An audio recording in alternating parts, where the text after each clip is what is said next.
ole Mizoram zai thiam mai pathian fakla sathin lal fakimi ma fakichu tukinjing da ruk velkhan republic aizola chena era thia mu ani lal fakimi ma fakihi mizo mi puite thiam tak men zain min oi thina azaya tinung tu tharau a oma mitam takin pian tharna ama tangin anlu changto thrin ani chutiang khopa Mizoram mipuite minlo oi thin tu chuan chatuan ramma minlo pansan ta a natna le hre omna omtongai lo na hmuna pathian ang chung thianghlim a chuan milo chaw san ta ni ama in chawlava fakche kadu ti hla asak a kha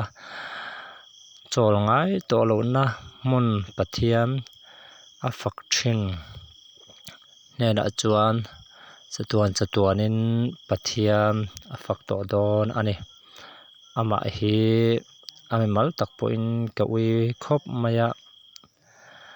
tuna a hlasak ka ushan min pe ti hla chu ilungai thlang ule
Lal pa